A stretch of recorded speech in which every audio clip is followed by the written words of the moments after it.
Saatnya kita masuk ke diskusi utama Sapa Indonesia Malam. Tewasnya pelajar di Tual, Maluku oleh anggota BRIMOB menambah daftar kelam penyalahgunaan kewenangan di institusi Polri. Kini masyarakat kembali mempertanyakan janji reformasi Polri yang tak kunjung memberikan hasil. Tuntutan untuk segera mungkin melakukan reformasi Polri kembali disuarakan mahasiswa. Kali ini di Sleman, Yogyakarta pada Selasa malam, sejumlah mahasiswa menggelar aksi demo di depan markas Polda DIY dan mengecam aksi kekerasan yang kembali dilakukan polisi.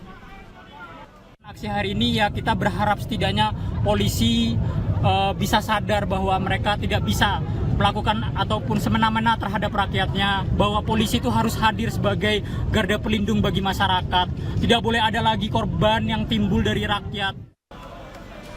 Sempat ricuh beberapa saat sebelum akhirnya dibubarkan polisi. Reformasi Polri memang kembali disorot usai kasus oknum BRIMOB Bribda Masyah Siahaya yang menganiaya pelajar hingga tewas di Tual. Pelaku pun akhirnya diberhentikan tidak dengan hormat dan bakal menjalani proses pidana yang akan berlangsung di Polda Maluku. Kapolri Jenderal Listio Sigit Prabowo telah menginstruksikan penuntasan kasus tersebut dengan tindakan tegas dan transparan. Jenderal Listio juga memerintahkan hukuman seberat-beratnya untuk pelaku. Perintahkan kepada Kapolda, Kadifropam, ambil tindakan tegas, proses tuntas, beri rasa keadilan bagi keluarga korban. Dan saya minta informasinya, prosesnya transparan. Saya perintahkan untuk diberikan tindakan berat-berat. Merespons adanya tindak kekerasan oleh polisi yang kembali terulang, Komisioner Kompolnas Yusuf Warshi mengatakan reformasi kultur di internal Polri harus segera dilakukan.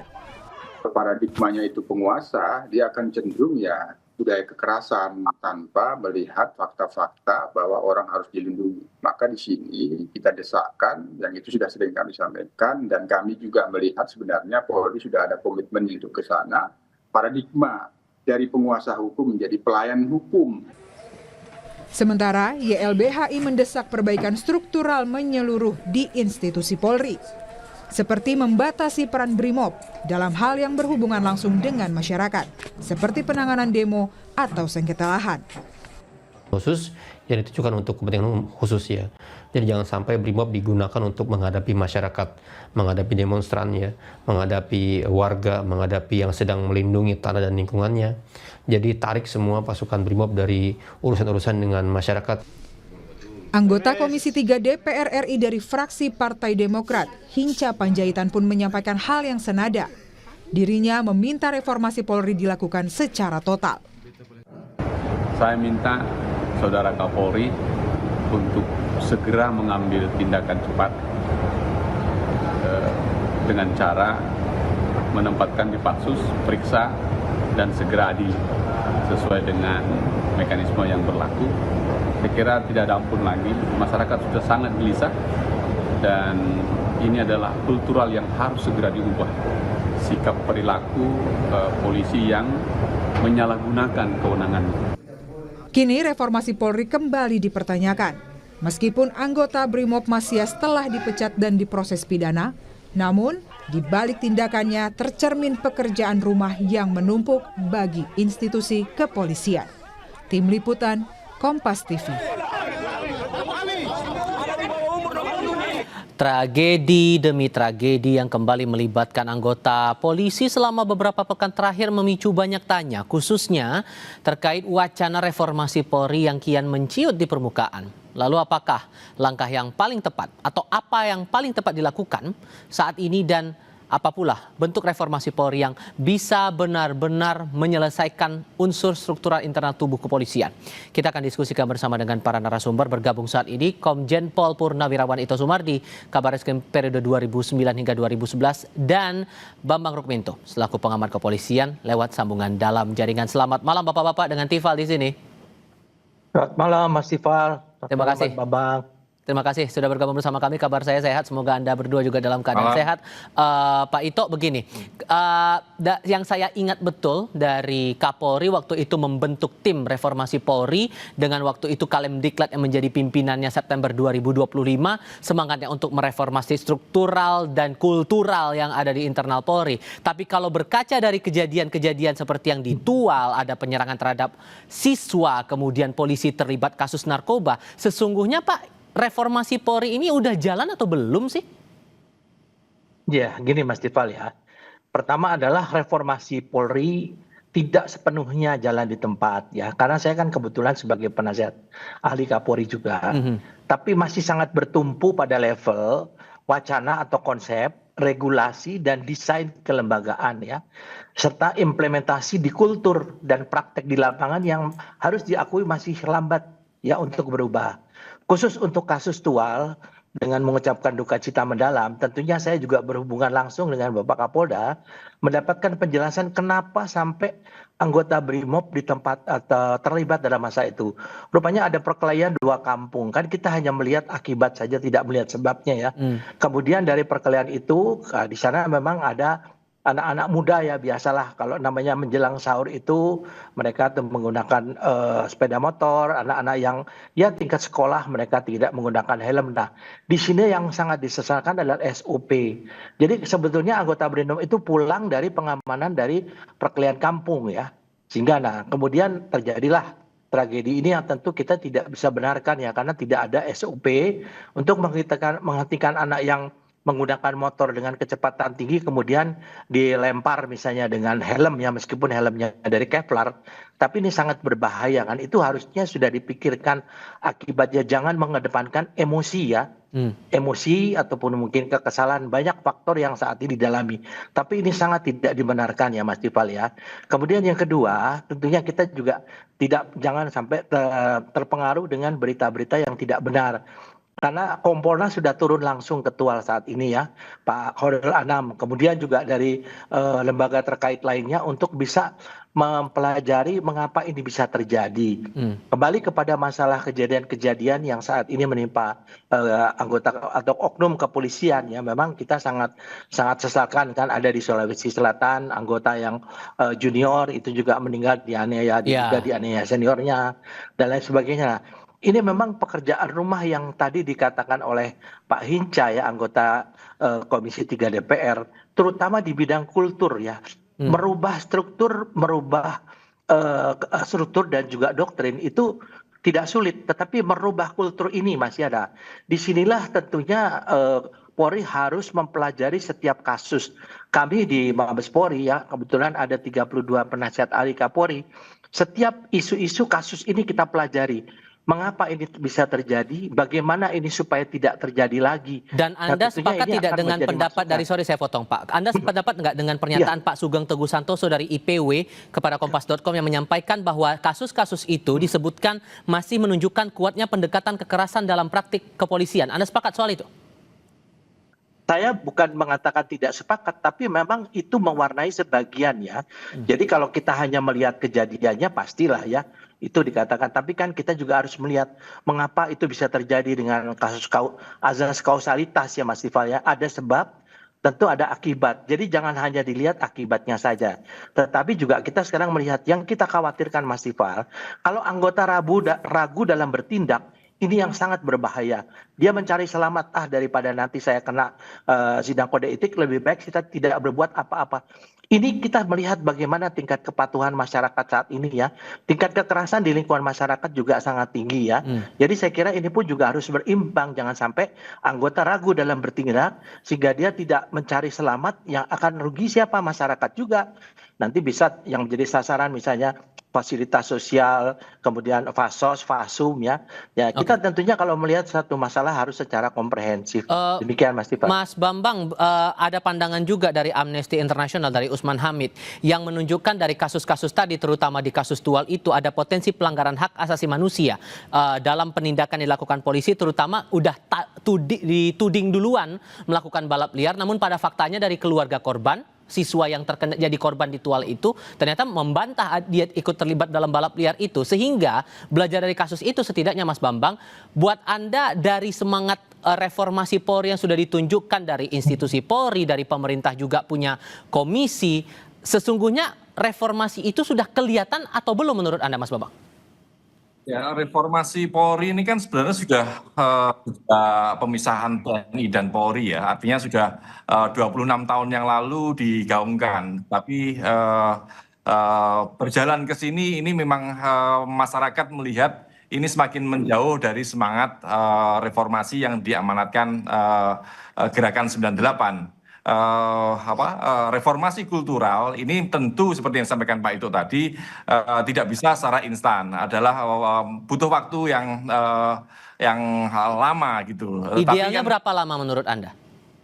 Sekarang problemnya selama 26 tahun ini kan semakin menjauh nih dari tidak ada fakta-fakta yang menunjukkan bahwa reformasi kultural ini berjalan dengan sesuai dengan harapan. Artinya ada problem terkait dengan upaya reformasi kultural di tubuh Polri. Mengapa itu terjadi? Banyak hal. Kalau di kepolisian ini reformasi instrumentalnya sudah jalan, instrumennya sudah banyak, peraturan Kapolri, peraturan Polri, dan yang lain-lain itu sudah banyak. Cuma problemnya kan konsistensi terkait dengan penegakan peraturan itu sendiri, itu satu. Kemudian terkait dengan belum adanya pembinaan yang sesuai dengan amanat reformasi.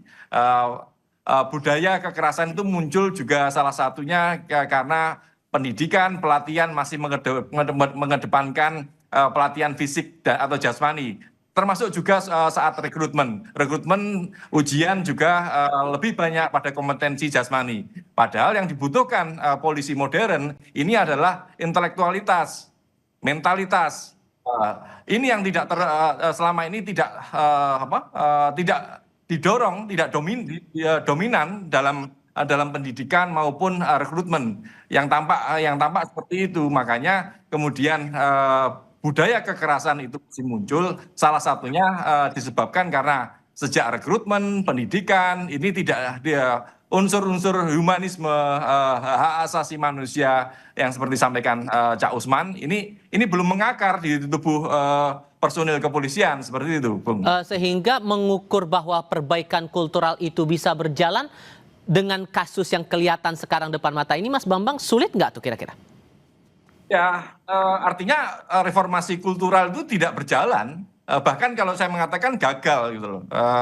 Tetapi ini problemnya kan bukan problem di kepolisian, ini bukan hanya tanggung jawab Polri saja, tapi adalah tanggung jawab negara gitu loh. Kalau kita melihat komisi reformasi yang sudah dibentuk Presiden, yang sudah berjalan 3 bulan sampai sekarang juga belum menyampaikan belum dibuka ke publik apa rekomendasinya. Bahkan kalau saya melihat kemarin Presiden malah memberikan bintang Mahaputra kepada elit kepolisian. Ini malah menambah luka, sementara problem kepolisian terkait masalah kultural ini belum terselesaikan, malah Presiden memberikan penghargaan. Ini kan malah jadi antitesis dari upaya reformasi itu. Ini yang akan menambah luka masyarakat seperti itu. Oke, karena Anda sudah menyinggung soal itu, saya juga mengutip pernyataan Menko Kumham ini Pak Yusril Iza Mahendra kepada wartawan tanggal 22 Februari lalu, karena ia juga bagian dari Komisi Reformasi Polri bentukan Presiden. Ia menyampaikan bahwa saat ini sudah masuk dalam tahap finalisasi untuk hasil dari rekomendasi yang akan disampaikan komisi. Ada 4 fokus, masalah pola rekrutmen, pendidikan, disiplin, dan pengawasan. Sehingga mana yang perlu jadi prioritas utama agar reformasi Polri ini betul-betul bisa berjalan? Jawabnya nanti, kita jeda dulu. Tetap di Kompas TV. Muncul pertanyaan begini Pak Ito, di internal Polri kan sudah dibentuk tim reformasi Polri juga dipimpin Kalemdiklat Polri, Komjen Krisnanda Dwi Laksana. Belajar dari kasus ini sesungguhnya dari tim internal reformasi Polri di tubuh kepolisian sudah memberikan rekomendasi apa kira-kira yang rasanya paling krusial diperbaiki dan paling memungkinkan agar akar masalah di tubuh Polri yang masalah kultural itu betul-betul bisa diperbaiki?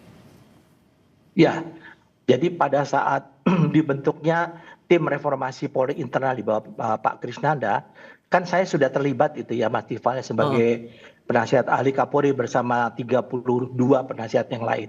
Nah, di sana memang setiap isu-isu atau kasus ini kita pelajari kita kaji secara mendalam apa yang menjadi faktor penyebabnya ya, mengapa itu bisa terjadi. Kemudian kita tuangkan dalam satu konsep buku yang namanya do and don't ya. Do itu apa yang boleh dilakukan, don't apa yang tidak boleh dilakukan. Nah, ini belum terinternalisasi, belum tersosialisasi sampai ke bawah dan belum masuk ke dalam seluruh anggota ya. Dan kita melihat sekarang memang kita juga tidak bisa membandingkan apple to apple pada saat reformasi terjadi dulu kemudian dengan saat ini, karena sifat masyarakat berbeda-beda ya Mas Ifal ya. Kan tingkat kepatuhan masyarakat itu sekarang kita lihat sifat bagaimana masyarakat yang dipengaruhi masalah sosial, masalah kesejahteraan dan lain sebagainya.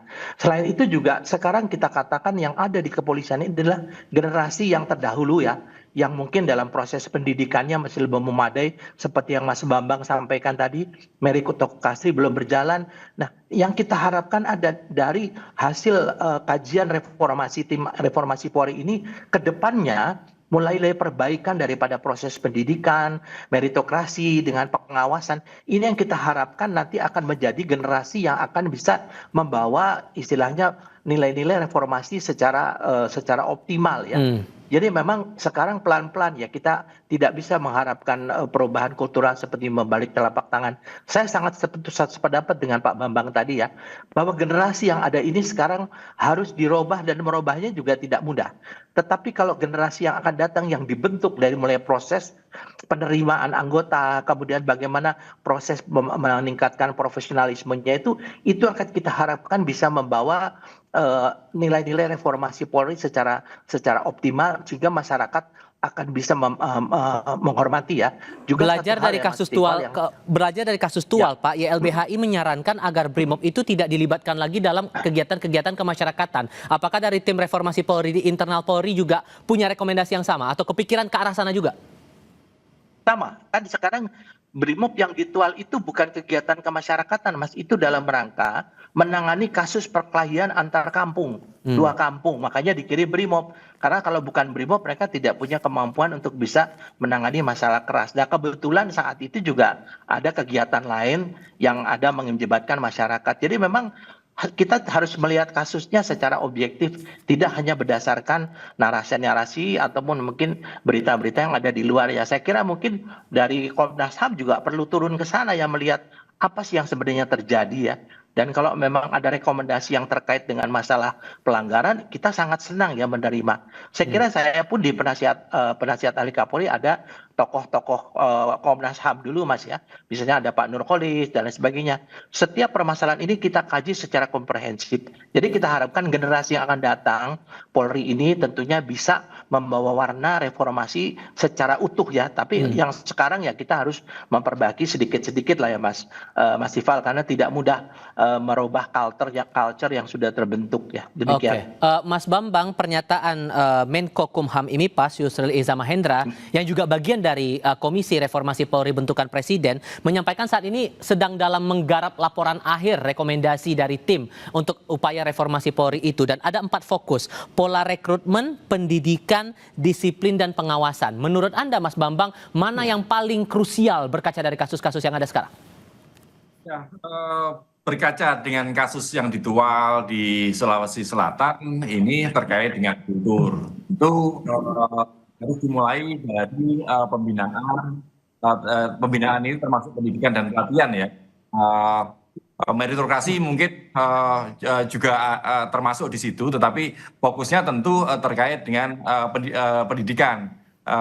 Tadi saya sampaikan di awal ini terkait dengan Mas Bambang. Yang Mas Bambang, sorry, saya potong dulu karena tadi sempat ada gangguan komunikasi. Mungkin bisa diulang lagi dari 4 poin tadi. Kira-kira mana yang paling krusial?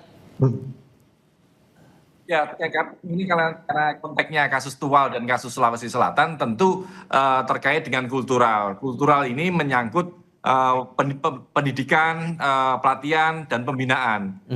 Tadi sudah saya sampaikan. Selama ini saya melihat bahwa pendidikan maupun pelatihan ini lebih fokus pada pendidikan lebih fokus pada lebih dominan pada pelatihan fisik.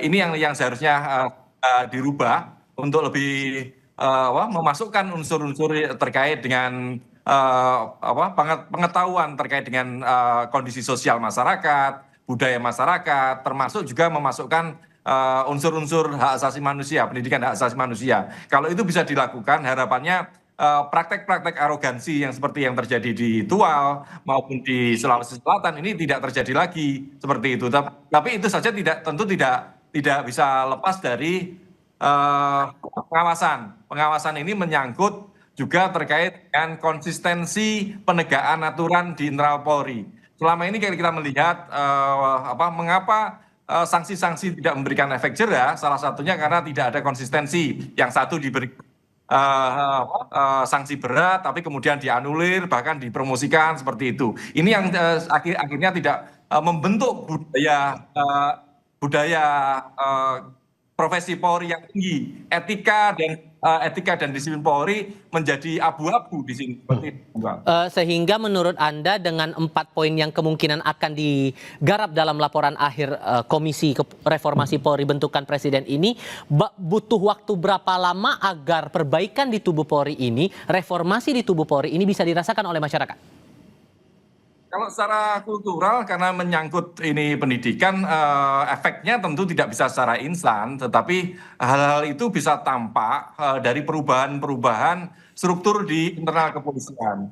Masyarakat tentu akan melihat apakah ini reformasi Polri ini dilakukan dengan benar atau sekedar konsensus saja untuk mengalihkan masyarakat dari substansi problem di kepolisian. Kalau hal ini yang terjadi, ini malah akan memunculkan beban pada institusi Polri.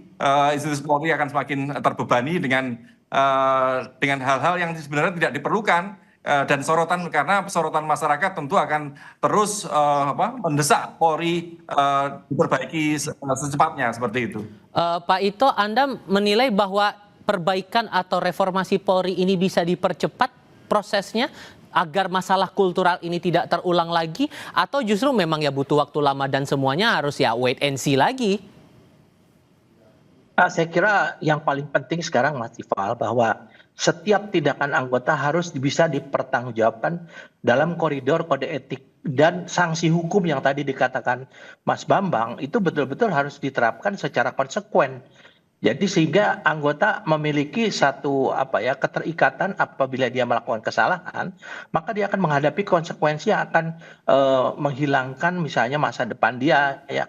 Tentunya kan kalau diberhentikan dengan tidak hormat, itu berdampak bukan hanya kepada yang bersangkutan, tapi kepada keluarga yang bersangkutan. Nah, hal-hal ini tentunya sudah menjadi juga perhatian kita dari tim reformasi internal Polri, yang saat ini kita terus ya Mas Tifal, dan kita baru dengar kalau tidak salah yang rekomendasi dari Komisi Percepatan Reformasi sudah diterima, dan kita akan bekerja untuk bagaimana menindaklanjuti ya hal-hal yang perlu ditindaklanjuti, hal-hal yang sudah kita lakukan tapi belum dilaksanakan, hal-hal yang sudah kita lakukan dan mungkin ada hal-hal yang tidak terkait, tidak relevan yang mungkin bisa kita kesampingkan ya. Baik. Tapi prioritas betul kata Pak Bambang, bagaimana pembinaan sumber daya manusia itu yang kita utamakan melalui sistem pendidikan. Kemudian juga sistem bagaimana untuk memberikan profesionalisme. Yang kedua adalah masalah bagaimana kita merubah kultur saat ini. Oke. Jangan sampai ini terjadi lagi. Itu yang fokus dari kita ya Mas ya. Pak Ito, Mas Bambang, terima kasih banyak sudah mau berdiskusi dan berbagi pandangan bersama kami kali ini. Sehat selalu semuanya. Selamat malam. Baik, terima kasih. Selamat malam.